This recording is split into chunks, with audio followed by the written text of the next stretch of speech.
What's up, guys? The Comics Kid 2099 here. I'm wearing the same shirt that I was wearing in last week's videos because I'm filming this video on the same day that I was filming all of those videos, because I recently, like within the last 4 or 5 days, read a book, and I didn't want to wait any longer to film this review because then I was afraid I would forget everything that I wanted to say. If I wait too long after reading a book, I kind of lose everything that I want to say about it, and then I just have to reread it if I want to do a review on it. And so, what book am I reviewing today? Uncanny X-Force, Let It Bleed. This is written by Sam Humphries and drawn by Ron Garney, and there's a couple other creators here. I don't know if they're just additional artists or if they're like inkers and colorists. I'm not really sure. This collects the first 6 issues of the new Uncanny X-Force series, not to be confused with Uncanny X-Force written by Rick Remender, although this is sort of a sequel to that series, but this is a brand new series with a brand new team.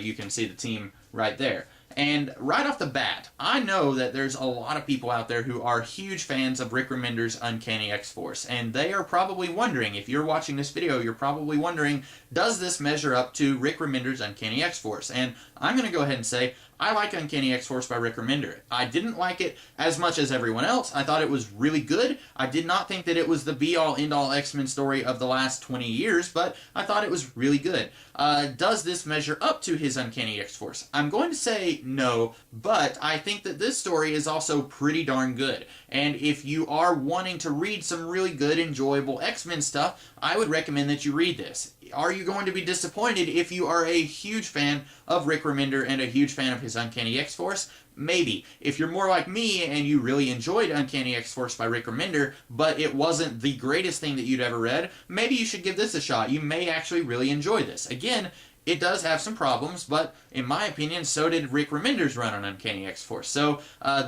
kind of came into it with no expectations at all, because I had heard some people say it was really bad, but I didn't really know anyone who had actually read it personally. I had just heard some rumors that it was really bad. So I went into it with very little expectations, and I wound up enjoying it a whole lot. I do have some problems, but first let me go ahead and quickly talk about the setup here. This is set after the events of Avengers vs. X-Men, so Cyclops has his own group of X-Men that are kind of revolutionaries, and they're off doing their own little thing, and then Wolverine, he's got a school where he's teaching the next generation of mutants, trying to train them to be whatever it is that he's training them to be. And then you've got Psylocke, who was a member of X-Force in Uncanny X-Force, and that whole run was kind of about, if you've got a group of people who their job is to kill the bad guys so that they don't kill the good guys, you're going to have to deal with the consequences of killing the bad guys. And by the end of that run, or rather by the beginning of this run, a little bit of a spoiler, but Psylocke has decided that she is no longer going to kill, and that's not something she's going to do. And in this post-Avengers vs. X-Men world, in addition to trying to figure out that she's not going to kill anymore, she has to decide what is she going to do with her life, because she doesn't really believe in Cyclops' way, but as we find out in this book, she also doesn't really believe in Wolverine's way. She's kind of in the middle, and by the end of this book, they've kind of put together an Uncanny X-Force team, or rather, just they call it an X-Force team, but we're really not sure after 6 issues what the purpose of this team is. It doesn't seem like it's going to be a kill squad like Rick Remender's team was, because Psylocke doesn't believe in killing anymore, and Storm doesn't believe in killing, so we're really not sure what the purpose of this team is. It seems like right off the top of reading this volume that their purpose is just to help mutants, but they're giving mutants a third option. If you're a mutant out there and you need help, but you don't necessarily believe in Cyclops' way or Wolverine's way, then you've got a third option here. And if anything, I'm very interested in reading Volume 2 just to find out more about what this team's mission statement is. What is it that they are fighting for beyond that very vague sentiment? So I'm very interested in seeing what's going on there. And that's kind of the premise of this story. You've got Spiral, who's this girl with 6 arms right here. She is dealing drugs, or we're told that she's dealing drugs, and she's got this little mutant girl, and she has kind of formed this big sister motherly bond with this little mutant girl, and she has the ability, this little girl, to kind of make people feel ecstatic, make them feel happy and joyous whenever she's around them. And this X-Force team, they find out that there's a drug deal going on, or so they think. As it turns out, there are no drugs, it's just this girl making people feel good, but they go in and they're going to capture Spiral and then bring this little mutant girl to the Wolverine school where she can be safe. Well, long story short, short, Bishop, who we see up here on the top of the... My hand's in the way. On the top of the book, Bishop, who we last saw, was stranded like 40 centuries in the future. He has now come back into the past somehow. We are not told how he comes back into the past. He's just there. And he has been possessed by, spoiler alert, the Demon Bear, which is something from Danny Moonstar's backstory in New Mutants back in the 1980s. The Demon Bear wants to kill this little girl because of reasons. I don't really understand why. And then later we're told that the Demon Bear actually isn't evil and that it was just misunderstood, which I don't really buy that because the Demon Bear totally killed Danny Moonstar's parents, or rather had held them hostage for like 15 years. So I don't buy that it's just a misunderstood big softy. I think that's kind of a little bit bogus, but whatever, I'm going to ignore that. Anyway, Bishop comes back in time. He's possessed by the Demon Bear. He wants to kill this little girl. Hilarity ensues. The little girl is possessed by this spirit owl, who I guess is the same type of creature as the Demon Bear. Basically just a spirit animal of some kind. And she's possessed by the spirit owl, and then she becomes evil. And so now, immediately, we've got two plot threads that are going to be handled in Volume 2. One, this team has to find that little girl and see if they can save her. And two, you've also got Phantom X. And Phantom X is kind of hard to explain, but there is 1/3 of Phantom X right there on the side of the book. At the very end of Rick Remender's run on Uncanny X-Force, Phantom X was split up into 3 beings. Phantom X, Cluster, who is the girl. In fact, there's Phantom X and Cluster. Cluster's the girl, Phantom X is the guy, and the third one, they call him Dark Phantom X, or a name that I actually like a little bit better, Weapon 13.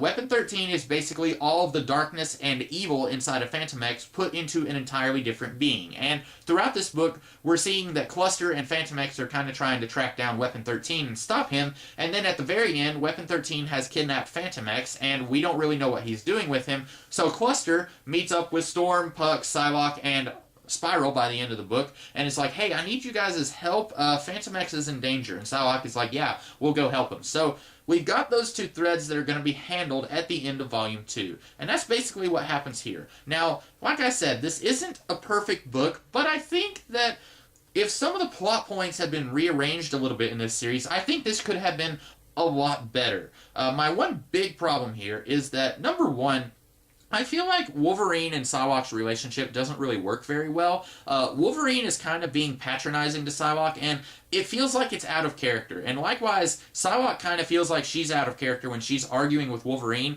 She acts like she knows what she's doing when really she has no clue what she's doing. She doesn't know what her path is, and yet she's acting like Wolverine is being all high and mighty, which, to be fair, he is. But he kind of has a reason to be high and mighty, because Psylocke has no idea what she's doing. She's being very destructive, very reckless, and needlessly so. She could have been a little bit more careful, and she probably could have saved a little bit of heartache for her team here, who's going to be going through some trouble because of some of the stuff that Psylocke was doing here. And I feel like these two, their relationship could have been written a little bit better. I don't think that Wolverine would be quite so jerkish to Psylocke, and I don't think Psylocke would be that jerkish to Wolverine.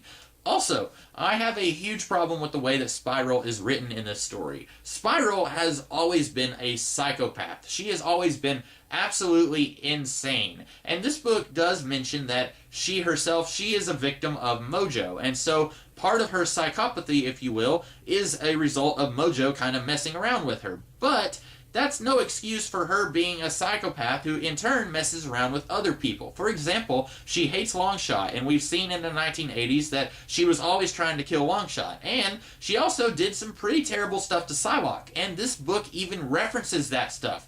And yet, for some reason, Sam Humphries seems to think that Spiral is just a misunderstood softie, kind of like the Demon Bear, and that she really isn't to blame for being a psychopath, and that she's not even really a psychopath. She's just a nice woman who wants to take care of this little mutant girl.